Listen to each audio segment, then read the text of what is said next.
নমস্কার, আপনারা দেখছেন ASM Bangla online YouTube channel.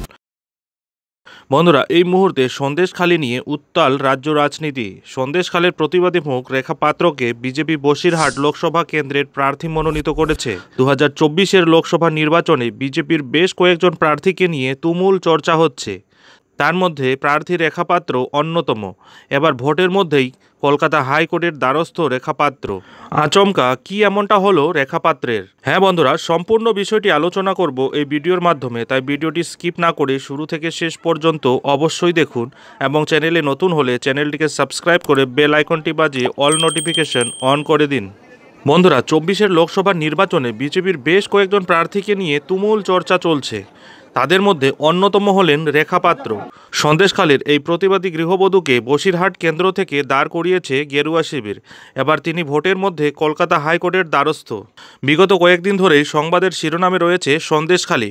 পরপর কয়েকটি ভিডিও ভাইরাল হয়েছে, যা নিয়ে তোলপাড় রাজ্য রাজনীতি। কার্যত প্রশ্নের মুখে এসে দাঁড়িয়েছে সন্দেশখালীর আন্দোলনের সত্যতা। এর মধ্যে একটি ভিডিওয় আবার সন্দেশখালীর বিজেপি নেতা গঙ্গাধর কয়ালকে দেখা যাচ্ছে বলে অভিযোগ, যদিও তিনি সেই অভিযোগ অস্বীকার করেছেন। ইতিমধ্যেই দ্বারস্থ হয়েছেন হাইকোর্টের। এবার আদালতে গেলেন রেখা পাত্র। জানা যাচ্ছে পুলিশ তার বিরুদ্ধে কতগুলি মামলা করেছে সেটা জানতে চেয়ে আদালতের দ্বারস্থ হয়েছেন তিনি। সেই সঙ্গেই উচ্চ আদালতের কাছ থেকে নিরাপত্তা এবং রক্ষাকবচ চেয়ে আবেদনও করেছেন বিজেপি প্রার্থী। আগামী বৃহস্পতিবার এই মামলার শুনানির সম্ভাবনা রয়েছে বলে খবর। উল্লেখ্য, সন্দেশখালীর স্টিং ভিডিও প্রকাশ্যে আসার পরেই রেখা পাত্র এবং গঙ্গাধর কয়ালের নামে থানায় অভিযোগ দায়ের করা হয়েছে বলে খবর। পুলিশ সূত্রে জানা যাচ্ছে সন্দেশখালীর একজন ব্যক্তিই তাদের বিরুদ্ধে অভিযোগ দায়ের করেছেন।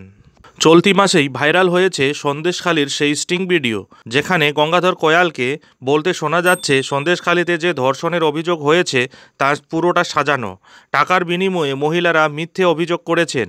এই ভিডিওর সত্যতা যাচাই করেনি ASM Bangla online YouTube channel, তবে গঙ্গাধরের দাবি এই ভিডিও ভুয়ো। এইসব কারণে ইতিমধ্যেই হাইকোর্টের দ্বারস্থ হয়েছেন সন্দেশখালীর এই বিজেপি নেতা। একই সঙ্গে সিবিআইয়ের কাছেও অভিযোগ করেছেন বলে জানা যাচ্ছে। অন্যদিকে রেখা পাত্র এই ভিডিওটিকে ভুয়ো বলে দাবি করেছেন।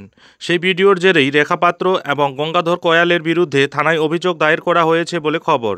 ইতিমধ্যেই পুলিশি তদন্ত শুরু হয়ে গিয়েছে বলে জানা যাচ্ছে। তবে বসিরহাটের বিজেপি প্রার্থীর সন্দেহ পুলিশ আরও মামলা দায়ের করে থাকতে পারে।